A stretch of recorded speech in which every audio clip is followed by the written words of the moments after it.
En el contexto de un conflicto entre Rusia y Ucrania que se prolonga con numerosas y graves pérdidas, todos los esfuerzos diplomáticos se perciben como una frágil oportunidad para abrir una vía de escape a la crisis.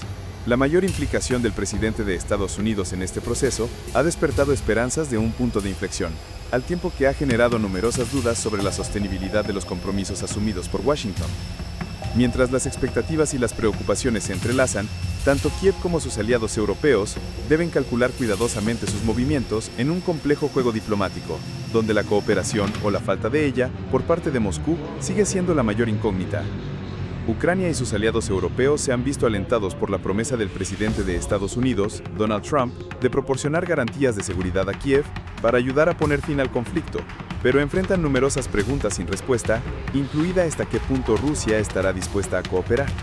El 19 de agosto, la investigadora del Foro de Ucrania en Chatham House, Olga Tokariuk, afirmó que la postura del presidente estadounidense Donald Trump podría ser influenciada y que él aún considera a Rusia como un socio potencial. Según ella, Trump cree que puede colaborar con el presidente Vladimir Putin, alcanzar acuerdos e incluso cerrar tratos de naturaleza comercial. Las primeras impresiones indican que se ha evitado un desastre. No ocurrió. La reunión se llevó a cabo en una atmósfera constructiva y positiva, sin disputas, sin debates, ni discusiones públicas. En cambio, hubo muchas sonrisas e incluso bromas, completamente opuesto a la atmósfera tensa de la reunión de febrero. Sin embargo, creo que debemos ser cautelosos respecto a los progresos reales alcanzados esta vez y esperar a ver cómo evoluciona la situación en los próximos días. En mi opinión, a sus ojos, el presidente de Estados Unidos está actuando como mediador, por lo que claramente no se ve a sí mismo tomando partido. Sin embargo, creo que no es demasiado difícil influir o manipular la perspectiva de Donald Trump. Está claro que carece de un conocimiento profundo sobre la historia de las relaciones entre Rusia y Ucrania, los acuerdos que se han incumplido, así como los compromisos que Rusia ha roto o tal vez simplemente no le interesa. En realidad, quiero enfatizar que debemos ser cautelosos ante las declaraciones del Kremlin sobre su disposición a elevar el nivel de representación. Hay que esperar para ver si realmente aceptan una reunión entre Rusia y Ucrania, ya que en el pasado, Putin siempre se ha mostrado reacio a interactuar con Zelensky.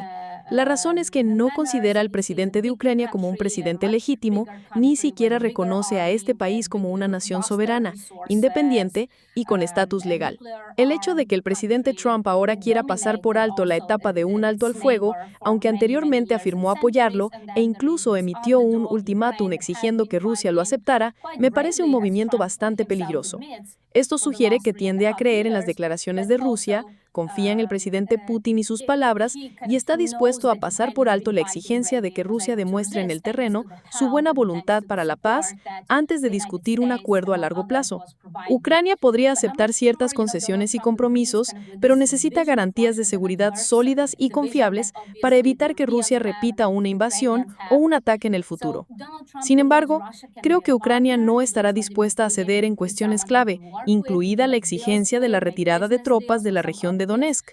Esto es completamente inaceptable, ya que significaría abandonar las posiciones defensivas más sólidas, entregar un área que Rusia no ha logrado controlar en más de 11 años y dejar a la población local a merced de la ocupación, la represión y la expulsión por parte de Rusia.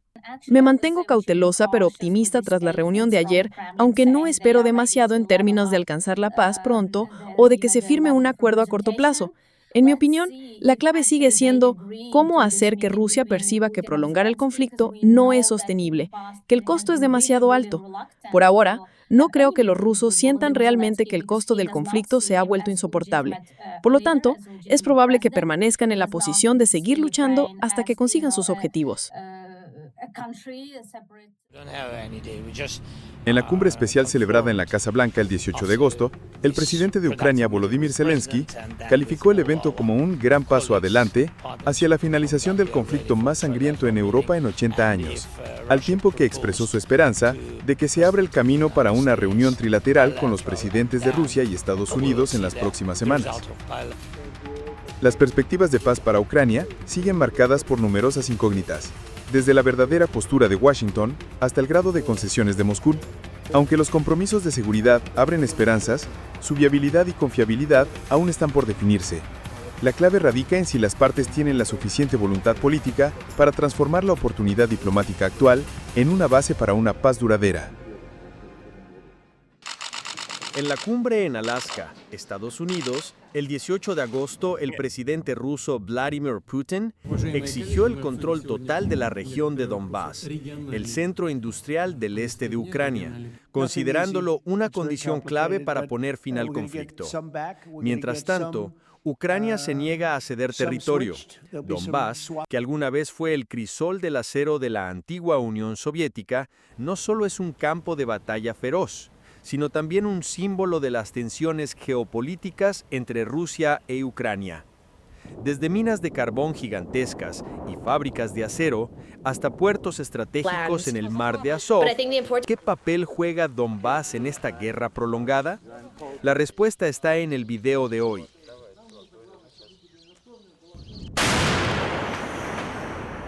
Donbás, que incluye las provincias de Donetsk y Luhansk en el este de Ucrania, fue en su momento el centro industrial de la antigua Unión Soviética.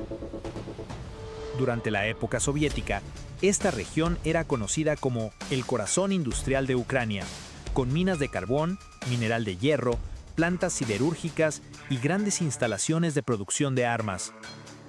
Donbás no solo desempeñaba un papel económico, sino que también era un lugar de intercambio cultural, con una mayoría de la población que hablaba ruso, lo que creaba una clara diferencia con respecto a la capital, Kiev. En 2014, tras los disturbios políticos en Ucrania y la destitución del presidente prorruso Yanukovych, las fuerzas políticas pro-occidentales llegaron al poder. La población de Donbás se negó a reconocer al nuevo gobierno. La tensión con las autoridades en Kiev llevó a la proclamación de la autodenominada República Popular de Donetsk, DPR, y la República Popular de Luhansk, LPR.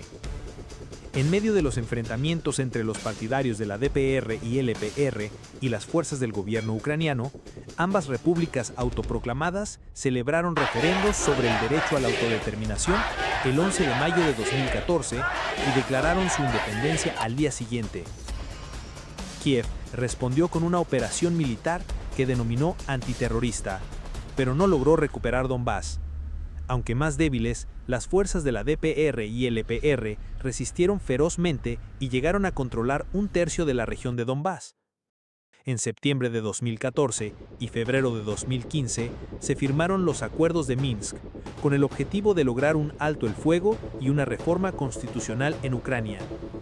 Sin embargo, los enfrentamientos continuaron y los acuerdos fueron violados repetidamente.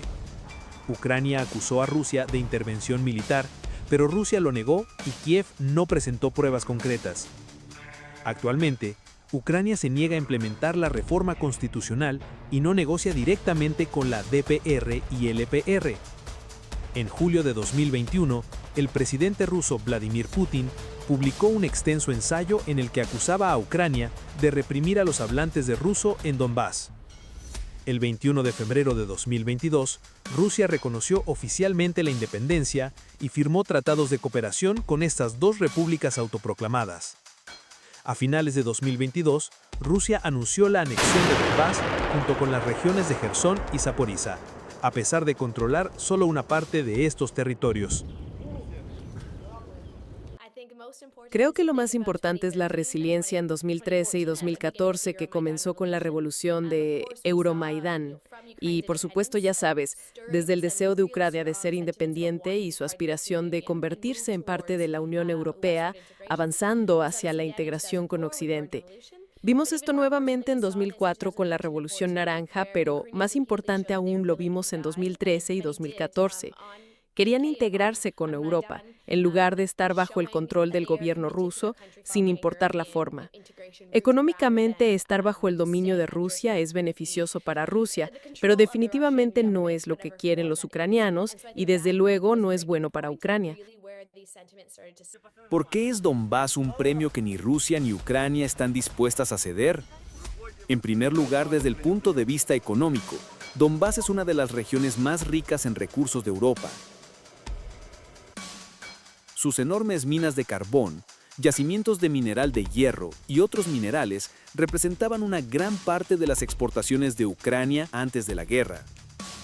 Las fábricas de acero y las instalaciones de producción industrial pesada en esta área fueron en su día el motor económico de la Unión Soviética.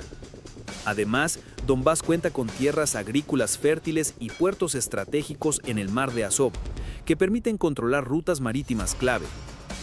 Perder Donbás supondría una grave pérdida económica para Ucrania y afectaría las cadenas de suministro de minerales para Europa, especialmente en un contexto en el que el mundo está transitando hacia la energía verde, donde recursos como el carbón y los metales son esenciales.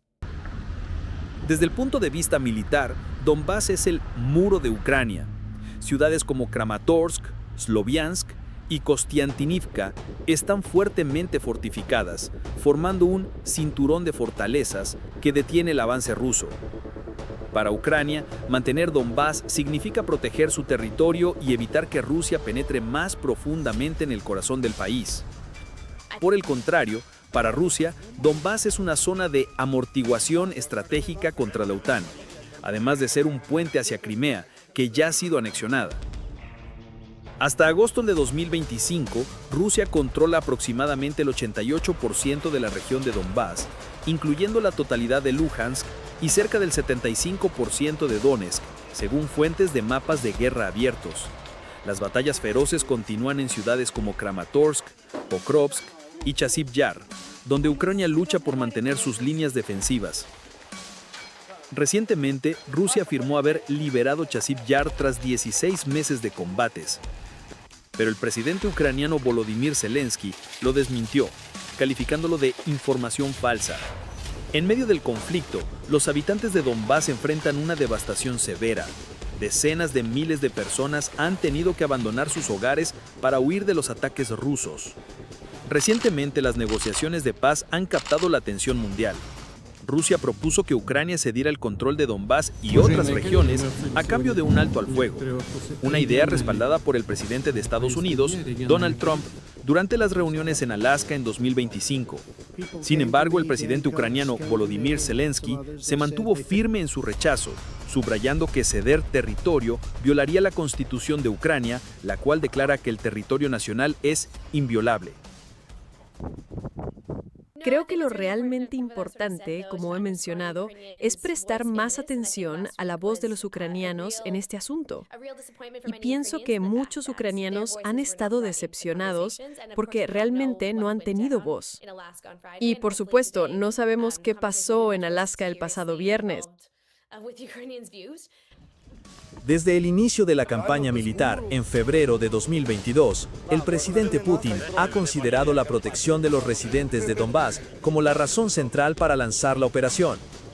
En un discurso televisado, afirmó que las autoproclamadas repúblicas populares de Donetsk y Luhansk habían solicitado la ayuda de Rusia. Mientras tanto, el gobierno de Ucrania se mantiene firme en la defensa de su soberanía, una postura que cuenta con el apoyo de su pueblo. Donbás no es solo una tierra rica en recursos ni un campo de batalla feroz, sino también un símbolo de la lucha entre la soberanía y las ambiciones geopolíticas. Para Ucrania, Donbás es el escudo que protege al país. Para Rusia, es la zona de amortiguamiento estratégica contra la OTAN. El año 2025 podría ser un punto de inflexión que decida el destino de Donbás y de toda Europa. ¿Llegará realmente la paz o continuará el conflicto? ¿Qué opinas sobre el papel de Donbás en este conflicto? Déjanos tu comentario, comparte este video para que más personas comprendan la situación y suscríbete para seguir nuestros análisis profundos sobre la actualidad mundial. Gracias por ver y nos vemos en el próximo video.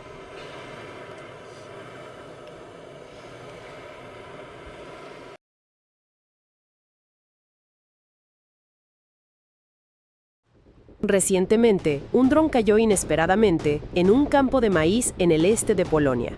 El ministro de Defensa de Polonia inmediatamente se pronunció, acusando que esta es la última acción provocadora de Rusia. El incidente ocurrió justo cuando los líderes de Estados Unidos, Europa y Ucrania estaban intensamente discutiendo un mecanismo de garantía de seguridad para proteger Kiev. Todo el desarrollo del suceso será actualizado en el video de hoy. El miércoles 20 de agosto, el ministro de Defensa de Polonia, Władysław Kosiniak-Kamysz, informó que Rusia provoca a los países de la OTAN después de que un funcionario informara que el objeto que cayó en un campo de maíz en el este de Polonia durante la noche podría ser una versión del dron Shahed fabricado por Rusia. El dron se precipitó y provocó un incendio en el campo de maíz en la aldea de Osyni, en la provincia de Lublin, en el este de Polonia, a poco más de 100 kilómetros de la frontera con Ucrania y a aproximadamente 90 kilómetros de Bielorrusia. Una vez más, nos enfrentamos a una provocación por parte de la Federación Rusa con un dron ruso. Esto ocurre en un momento crucial cuando se están llevando a cabo discusiones sobre la paz en Ucrania. Nos enfrentamos a esto en un momento en que hay esperanza de que esta guerra declarada por Rusia, una guerra contra el Estado ucraniano, pero también una guerra que amenaza la seguridad de los países de la OTAN, pueda tener una posibilidad de terminar. Rusia lo está provocando de nuevo. Esto demuestra que la estrategia de Rusia, en momentos clave, cuando se habla de paz, cuando el presidente Trump está haciendo todo lo posible para lograr esta paz y Ucrania está abierta a concluir esta paz, la estrategia provocadora y la guerra híbrida continúan. Rusia nunca lo admitirá, así como no ha admitido ninguno de los 8 incidentes en Moldavia, 3 incidentes en Rumania, 3 incidentes en Lituania, 2 incidentes en Letonia y un incidente en Bulgaria relacionados con drones, sin mencionar los misiles. La Federación Rusa nunca lo admitirá. Actualmente, Rusia no ha emitido ningún comentario oficial sobre este incidente. Mientras tanto, Polonia ha informado a los miembros de la OTAN para discutir conjuntamente las medidas de respuesta. Polonia ha estado en alerta máxima por objetos que ingresan a su espacio aéreo. El general Dariusz Malinowski indicó que el dron parecía ser un señuelo diseñado para autodestruirse. La agencia de noticias PAP informó el miércoles, citando una fuente cercana al Ministerio de Defensa, que el dron militar no llevaba ojiva, contenía solo una pequeña cantidad de explosivos y probablemente era un señuelo. La policía informó que el maíz se quemó en un área de 8-10 metros, 26-33 pies de diámetro, alrededor del lugar donde cayó el objeto. Líderes militares de Estados Unidos y Europa discutieron el miércoles 20 de agosto las garantías de seguridad posteriores al conflicto para Ucrania, tras la promesa del presidente Donald Trump de ayudar a proteger el país bajo cualquier acuerdo para poner fin a la guerra de Rusia. El general de la Fuerza Aérea de Estados Unidos, Alexus Grinkewich, quien también supervisa las operaciones de la OTAN en Europa, informó a los jefes de defensa sobre la reunión en Alaska entre Trump y el presidente ruso Vladimir Putin la semana pasada. La videollamada también contó con la participación del general Dan Kane, presidente del Estado Mayor Conjunto. Trump ha presionado por un fin rápido a la guerra más mortífera de Europa en 80 años, y Kiev y sus aliados han expresado preocupación de que pueda intentar forzar un acuerdo en los términos de Rusia después de que la semana pasada recibiera a Putin con gran pompa. Rusia dice que está involucrada en una operación militar especial en Ucrania para proteger su seguridad nacional, alegando que la expansión hacia el este de la OTAN y el apoyo militar occidental a Ucrania representan amenazas existenciales. Funcionarios del gobierno alemán enfatizaron el miércoles la necesidad de sólidas garantías de seguridad en las discusiones sobre un posible acuerdo de paz entre Ucrania y Rusia, advirtiendo contra cualquier acuerdo que pueda permitir a Moscú reagruparse. Y es por eso que creo que es importante, después de lo que hemos visto en los últimos días, que Putin ahora cumpla. Putin debe mostrar que tiene un interés serio en un acuerdo de paz. Contamos con que este proceso sea realmente un éxito para Ucrania y un éxito para la seguridad europea. Así entendí las declaraciones del canciller federal.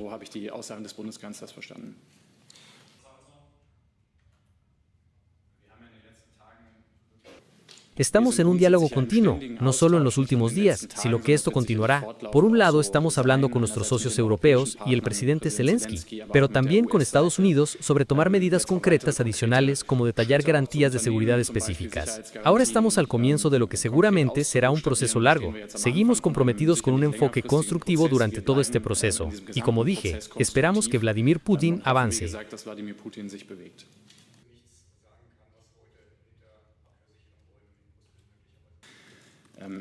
El punto es que, sí, y este es un gran sí, finalmente se alcanza un acuerdo de paz, debemos evitar que el lado ruso use este acuerdo de paz solo para ganar tiempo, y luego, en una fecha posterior, reiniciar sus objetivos iniciales que claramente ha estado persiguiendo, es decir, tomar Ucrania. Las garantías de seguridad están destinadas a prevenir esto, por lo que las garantías de seguridad sólidas son un elemento esencial en la discusión sobre un posible acuerdo de paz para nosotros. Robuste Sicherheitsgarantien ein ganz wesentliches Element in der Diskussion rund ein mögliches Friedensabkommen.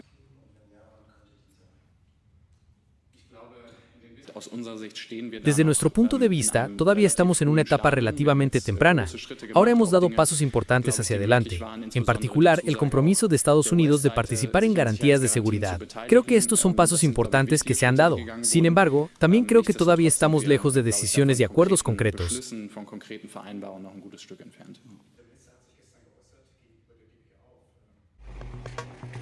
Durante muchos años, el norte de Siria ha sido un punto crítico en la lucha contra el autodenominado Estado Islámico, un refugio para muchos líderes de alto rango y un objetivo de las campañas militares lideradas por Estados Unidos.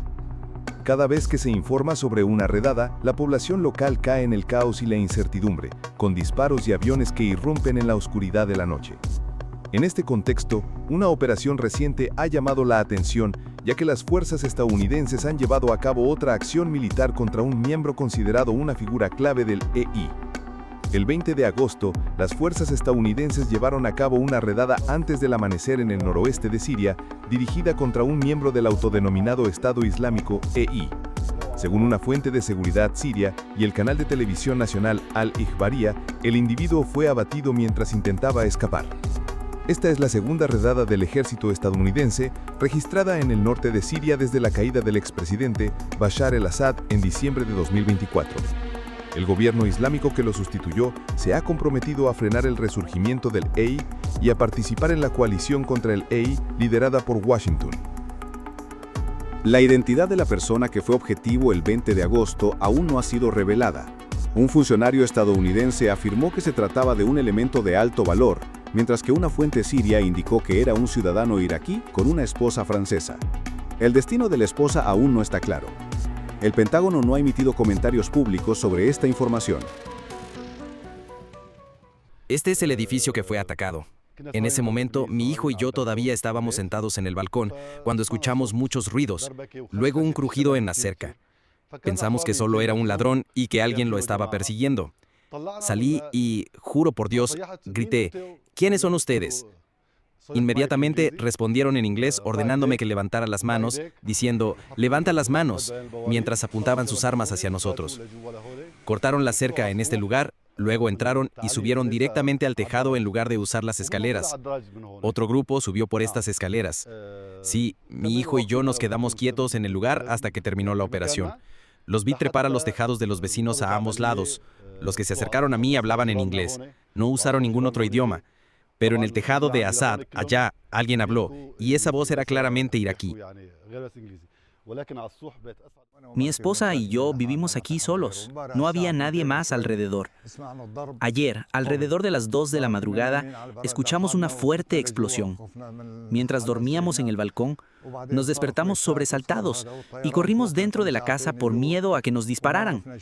Luego se escucharon disparos y un avión sobrevolaba por encima durante 2 horas. No teníamos idea de qué estaba pasando en la noche. Quise entrar a Facebook para buscar noticias, pero mi cuenta estaba bloqueada. Mi hijo me llamó desde Estados Unidos, diciendo que revisara la pared porque podría haber sangre, ya que alguien que intentaba escapar y fue disparado se había acercado a mi casa. Pero estaba muy oscuro. No me atreví a bajar y esperé hasta la mañana.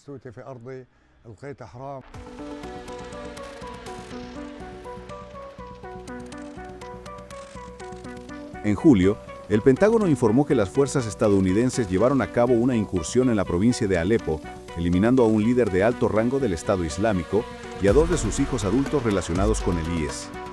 Idlib ha sido durante mucho tiempo un refugio para los líderes de alto rango del IS.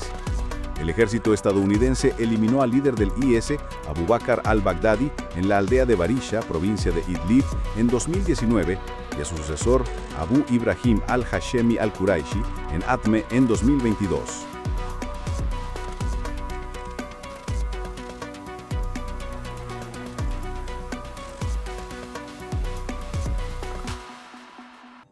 El futuro de un acuerdo de alto el fuego en Gaza se encuentra en un equilibrio precario. Mientras que Hamás ha aceptado la nueva propuesta, el pueblo palestino está atrapado entre la esperanza y la duda. Israel aún no ha dado una respuesta definitiva al plan de alto el fuego de 60 días, que se espera que detenga los combates y abra el camino para el intercambio de rehenes y la entrega de ayuda humanitaria. El martes, 19 de agosto, en Khan Yunis, Franja de Gaza, algunos palestinos expresaron su esperanza de que Israel acepte la propuesta de alto al fuego, mientras que muchos otros se mostraron escépticos, temiendo que la guerra continúe. Según dos funcionarios israelíes, el país está evaluando la respuesta de Hamás a un plan de alto al fuego de 60 días que incluye el intercambio de la mitad de los rehenes israelíes aún retenidos en Gaza. Espero, como cada vez que la ocupación se muestra obstinada, rechace y responda negativamente a las propuestas, que ocurra lo mismo con esta propuesta. Mis expectativas personales, basadas en las noticias y los eventos, son que la respuesta de Israel será positiva. Lo que digo y espero como miembro del pueblo palestino que vive en la Franja de Gaza, uno de los afectados y desplazados, es que espero una respuesta positiva porque ellos, en referencia a Israel, quieren poner fin a la situación que ha surgido. Y el grupo, en referencia a Hamás, dio una respuesta positiva ayer. Y habrá una respuesta positiva de Israel. Si Dios quiere, será hoy. Su respuesta hoy.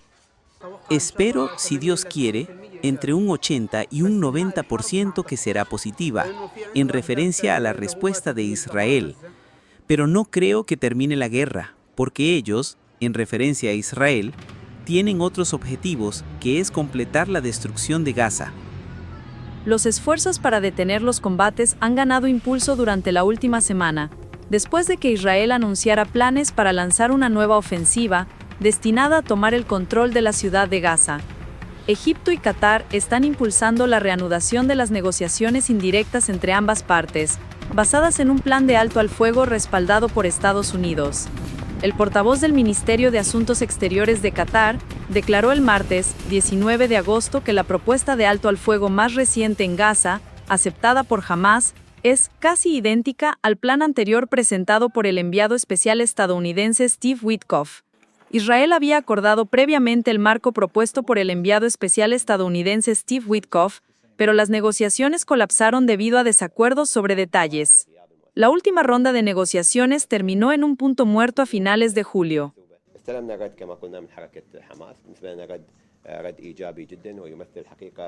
Hemos recibido la respuesta de Hamás y, como mencioné, la consideramos una respuesta positiva y es casi idéntica a lo que previamente acordó el lado israelí. Sin embargo, aún estamos esperando la respuesta de Israel a esta propuesta que recibimos de Hamás. Lo que podemos confirmar, colegas, es que ahora no solo estamos, como siempre decimos, en un momento crucial, un momento decisivo y demás. Ahora estamos en un momento verdaderamente humanitario. Si no llegamos a un acuerdo ahora, enfrentaremos una catástrofe humanitaria que hará que las catástrofes anteriores parezcan pequeñas en comparación. Esta propuesta, para nosotros, representa la mejor opción posible dentro del marco de detener el derramamiento de sangre de nuestros hermanos en la Franja de Gaza, especialmente en el contexto de la escalada militar en curso y los planes que todos conocemos y escuchamos en los medios. Por lo tanto, esta propuesta incluirá un camino para alcanzar un acuerdo integral que ponga fin a la guerra. También incluye un alto el fuego temporal por un periodo de 60 días. Durante este alto el fuego temporal, se intercambiará un número de prisioneros y rehenes. Además, la reubicación de Israel dentro del marco de este acuerdo estará acompañada por una mayor entrada de ayuda, según lo estipulado en el acuerdo. Una fuente cercana a las negociaciones señaló que, a diferencia de rondas anteriores, esta vez Hamás ha aceptado la propuesta sin presentar demandas adicionales. Sin embargo, las perspectivas de poner fin al conflicto aún están lejos, ya que persisten desacuerdos entre ambas partes. Israel exige que Hamás deponga las armas y que los líderes del grupo abandonen Gaza, algo que Hamás ha rechazado públicamente hasta ahora. Mientras tanto, el ministro de Asuntos Exteriores de Egipto, Badr Abdelati, y el primer ministro palestino Mohammad Mustafa pidieron el 18 de agosto a Israel que permita la entrada de más ayuda a Gaza. Abdelati señaló que, entre el 27 de julio y el 17 de agosto, 1.288 camiones de ayuda pasaron por el cruce de Kerem Shalom hacia Gaza. Egipto ha contribuido con aproximadamente el 70% del total de la ayuda humanitaria desde que estalló el conflicto el 7 de octubre de 2023. Además, el país ha recibido a más de 18.000 palestinos heridos junto con sus familias para recibir tratamiento médico. Todos hemos sido testigos, lamentablemente, de los ataques sistemáticos contra civiles e infraestructuras, incluidos aquellos que esperaban recibir ayuda. Además, el uso del hambre como arma, incluso contra niños inocentes, ha llevado a muertes por desnutrición, falta de medicamentos y el brote de enfermedades en escenas profundamente desgarradoras.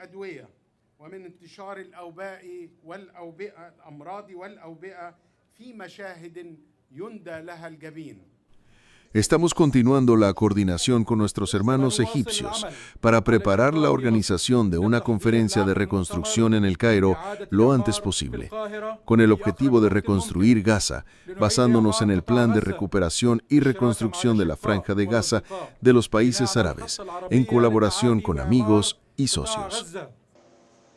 Los dos funcionarios también visitaron las instalaciones de la Media Luna Roja egipcia, donde se clasifica la ayuda y se preparan comidas calientes para Gaza, y posteriormente se reunieron con pacientes palestinos que están recibiendo tratamiento en el hospital de Arish.